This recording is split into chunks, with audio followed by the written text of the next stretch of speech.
Yep, that's my message always. I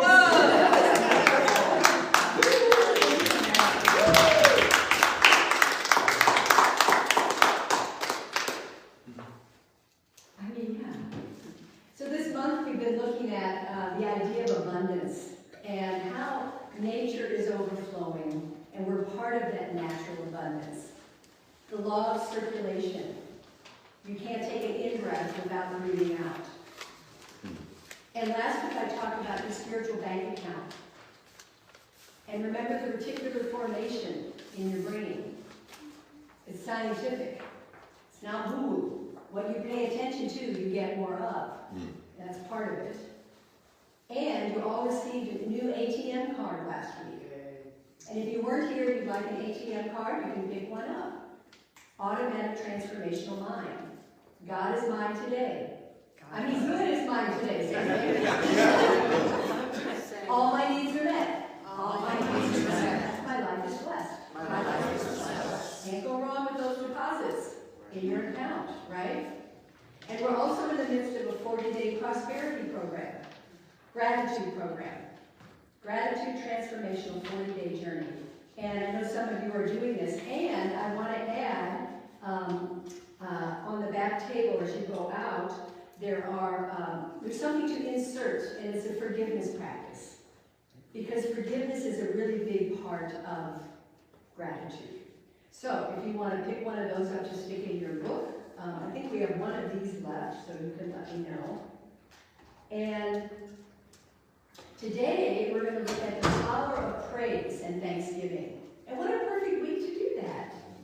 Thanksgiving week. And Thanksgiving shouldn't be just one day, right? It's every day that we're in gratitude.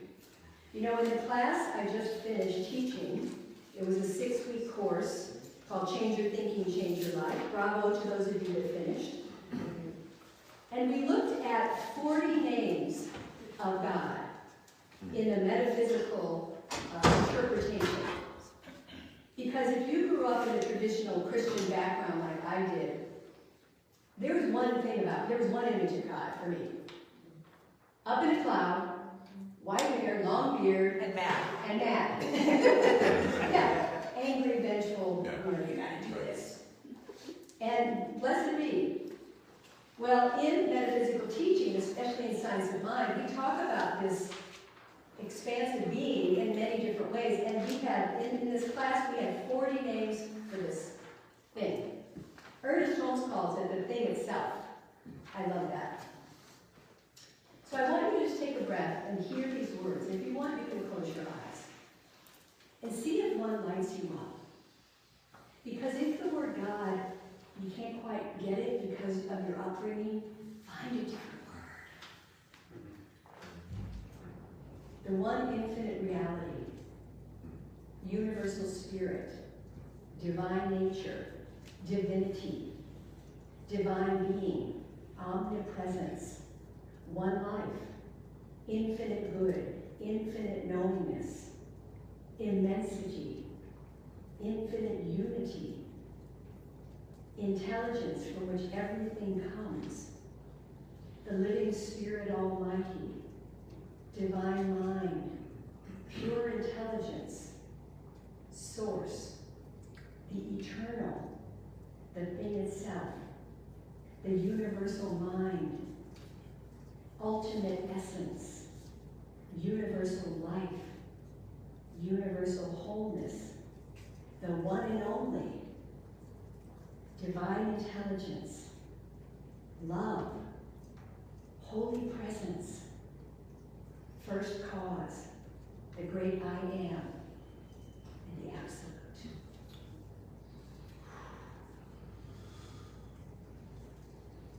Wow, take a breath of that. Feel the vibration of those names. It's powerful. And that's step one of treatment, isn't it? Spiritual mind treatment. When you connect to that greater I am, that is, choose the name that works for you and plug into that. Call it forth. So what if it's possible to have the faith of God, of the divine creator, of the infinite intelligence, of the one and only, and rise from living a life life of abundance. Would anybody like that? Yes. Yeah. Because through faith, trust, and thanksgiving and gratitude, all is abundantly provided to us. ATM. All my needs are met. One of my favorite affirmations from more Holy Scriptures is, God's grace is my sufficiency in all things. Let's say that. God's grace is my sufficiency in all things. So Dr. Ernest Holmes, our founder of the Science of Mind, said, when we learn to trust the universe, we shall be happy, prosperous, and well. We must learn to come under that divine government, the divine government, and accept the fact that nature's table is ever filled. Never, he said, was there a cosmic famine. So during this season of harvest and Thanksgiving, let's explore the idea of having faith in the Creator to move beyond any sense of lack or limitation, whether that's in your health, your relationships, your finances, and move into a consciousness of plenty. Yeah? Yep. I welcome a consciousness of plenty. I welcome a consciousness of plenty. I didn't hear you. I welcome a consciousness of plenty.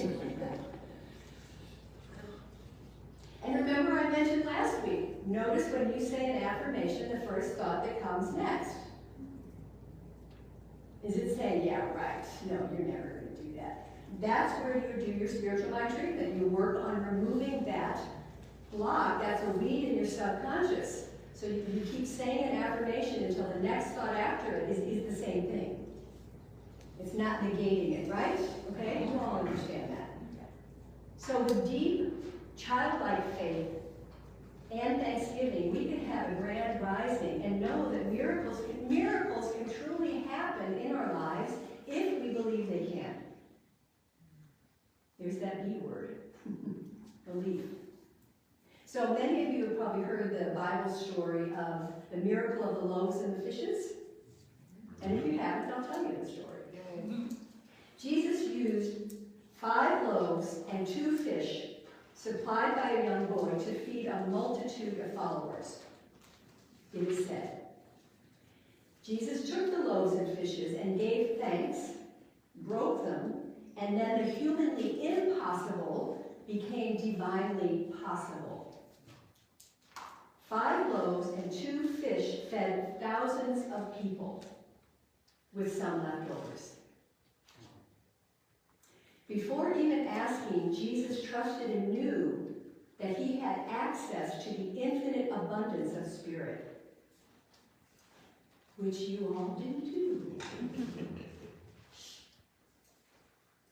God is our source and supply. The infinite is our source and supply. Jesus knew, he absolutely knew that God can do anything, and the infinite power of Spirit could easily feed the multitudes. It wasn't him. The Master Jesus was not the great exception, he was the great example. And he even said that greater works than these shall he do because I go unto the Father. He connects with that divine power within him. So when we let go of thoughts of lack and limitation, of our humanness, looking at life from a very limited perspective of conditions, oh my God, there's only 5 loaves and 2 fishes, what are we going to do? Nothing, oh, let's go home.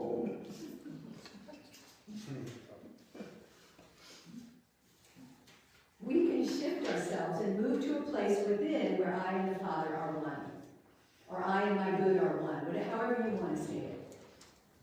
So when we rise up in consciousness and commune with our true nature of our infinite potential, then the impossible becomes I'm possible. Right? Remember I showed that word once. Impossible becomes I'm possible. And even greater works can each of us do when we believe it's possible. Imagine having this knowing in your life, communing with that divine presence within, and believing that all things are possible. Absolutely. That's why we have practitioners to help us over that hump.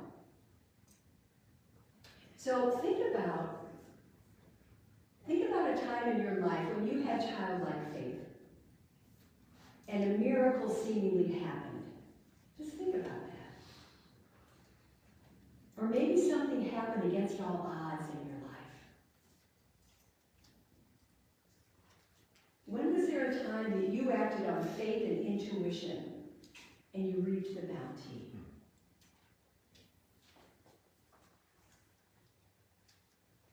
I remember, for me, I moved to California 28 years ago from Missouri. I knew no one here. I had no idea what I was going to do. I had a successful dance company in Missouri. I was teaching at the university dance. I was touring the world. But something kept calling me and saying, go. And I was like, go where? I never wanted to come to California. Sorry, I had no interest. I mean, it wasn't a dream of mine, and it just kept coming and kept coming, and then things would show into my awareness of a place I wanted to study. And so I moved to Oakland, California by myself. Drove my car cross country. Didn't know anybody. I followed that hunch, that intuition that there's something for me here. And here I'm standing as a spiritual director of a community. Who would have thought? Being on stage all my life as a professional dancer, and then it just totally, everything shifted. I was just kept going with my guidance. And I know you all have those sort of stories too. Of something that you listened to your intuition, and it turned out okay. So think about how children believe in magic and that all things are possible, right? They expect miracles because they have yet to be conditioned into the mindset of lack, limitation, and scarcity. They look at life with wonder and curiosity. Oh, there must be a pony in that manure. You've heard that story many times. So the young boy in the story of the loaves and the fishes had the faith of God when he handed Jesus his meager amount of 5 loaves of bread and 2 fish. He had faith. So Ernest Holmes had a radio show in 1949 about Thanksgiving, and he said this, related to this story. Isn't it wonderful that out of all that vast throng of people who needed to be fed, with the doctors of the law who stood around and all those who thought they knew the answers, and even his immediate disciples, the only person in that great congregation who really entered into the spirit of what Jesus was doing with the loaves and the fishes was a little boy, a child. You see, Jesus and the little boy were the only 2 people in the gathering who didn't know that it couldn't be done.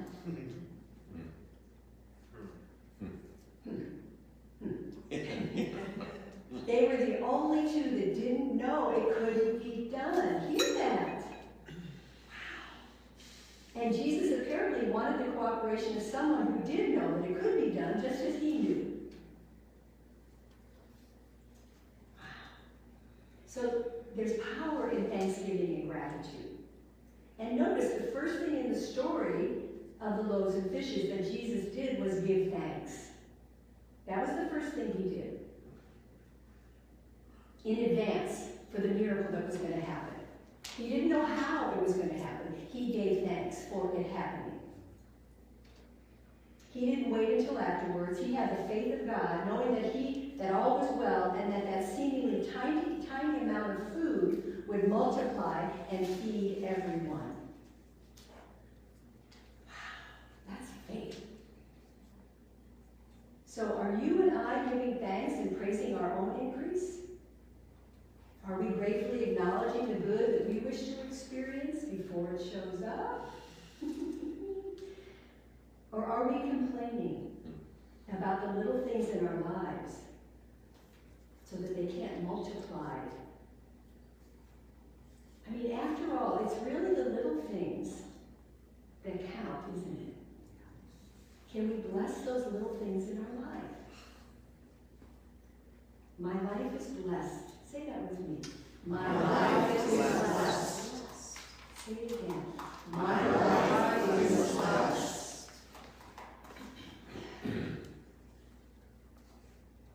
So Ernest said, let's you and I see if we cannot become as little children. It is natural for us to believe. It's natural for us to dance with joy and enter into the rhythm of life with happiness. It is natural for us to expect the miracle of love to perform its act of kindness. We may be certain that we're talking about the greatest thing in life. He says there's an inner presence that responds to us. There's a law of good that works for us. And there's a power of right that can rearrange all of our circumstances if we believe it can. Period. So what do you believe in? So as we're in the season of Thanksgiving, maybe there's something that you, in the world, that you want to have in your life and you don't quite yet have it. So can you give thanks in advance for its manifestation, trusting, as Jesus did, that it's already abundantly provided for? It's on its way. Can you? Yes. Sure. Are you willing? Yes. So I have a story. An elderly lady was well known for her faith and for her boldness in talking about it. She would stand on her front porch and shout, "Praise the Lord." Next door to her lived an atheist who would get so angry at her proclamations he would shout, "There ain't no Lord." Hard times set in on the elderly lady, and she prayed for God to send her some assistance. She stood on her porch and shouted, "Praise the Lord. God, I need food. I'm having a hard time. Please, Lord, send me some groceries." The next morning, the lady went outside on her porch and noted a large bag of groceries, and she shouted, "Praise the Lord." Her neighbor jumped out from behind a bush and said, "Ha ha, I told you there was no Lord. I bought those groceries. God didn't." The lady started jumping up and down and clapping her hands, saying, "Praise the Lord. He not only sent me groceries, but he made the devil pay for them."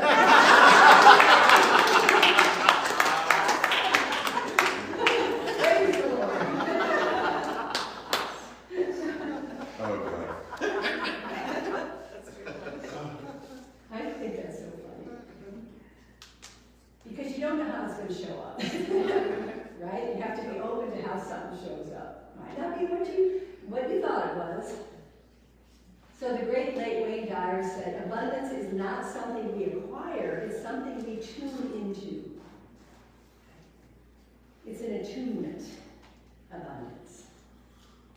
And in the Bible, ask and it shall be given you, seek and ye shall find, knock and it shall be opened unto you. So we're going to do a little process I call an inner scavenger hunt. Did you ever go on a scavenger hunt when you were a kid? They were really fun. We're going to go on an inner treasure hunt to search for ways that you are alike in the world. We're going to drop into the center of our heart and soul. So I invite you to take a breath. If it's comfortable, just close your eyes. Clear the screen of your mind. And I invite you to go back in your awareness for 5 questions that are going to bring up your treasures in this inner hunt. Number 1, think about a time recently when you did an anonymous kindness for a stranger. Just bring it to mind.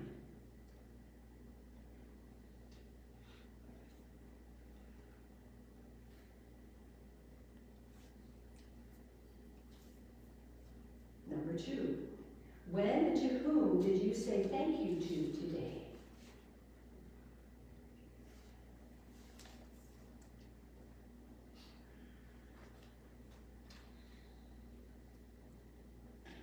Number 3, when was the last time you picked up a piece of trash or tidied a public place without being asked to?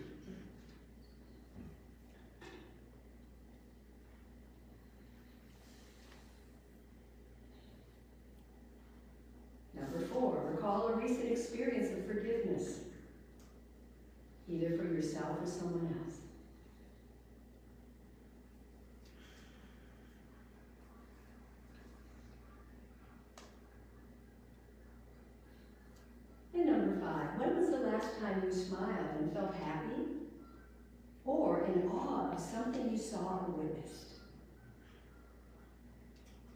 Recall that now.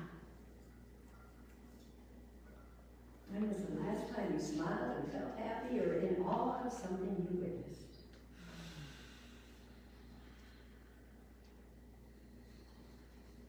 Take a breath and open your eyes.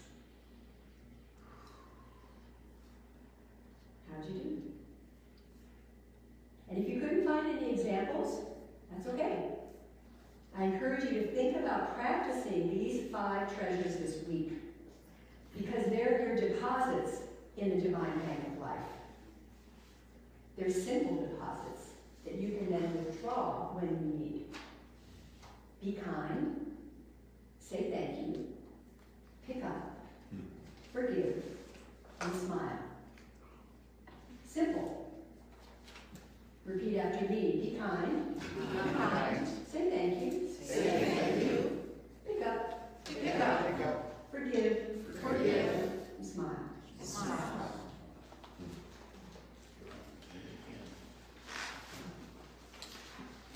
That's really all you have.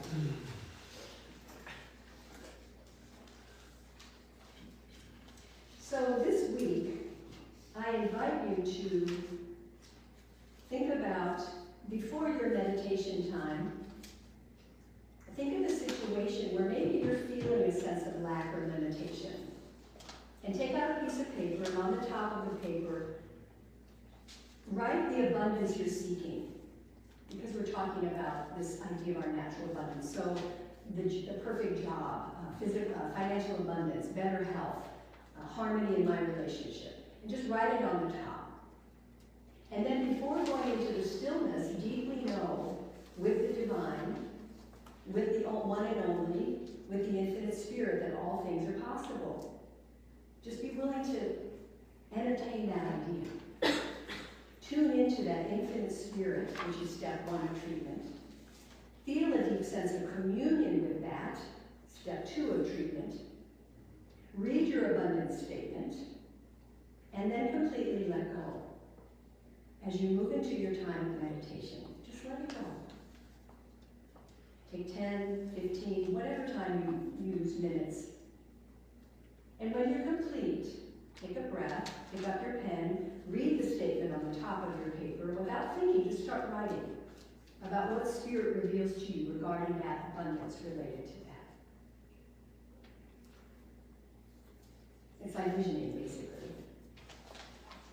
And when you're complete, express gratitude for the insights and revelations that you received. Maybe it was an action item you could do. Oh, I could call so-and-so. Oh, I could do this. You'll get ideas once you're quiet enough and hear that still small voice. But you won't hear it if you're busy, right? So that's your homework, okay? And I'm going to check it next week. So let's affirm, I have a consciousness of plenty. I have a consciousness of plenty. I can't hear you. I have a consciousness of plenty. And so you do. And so it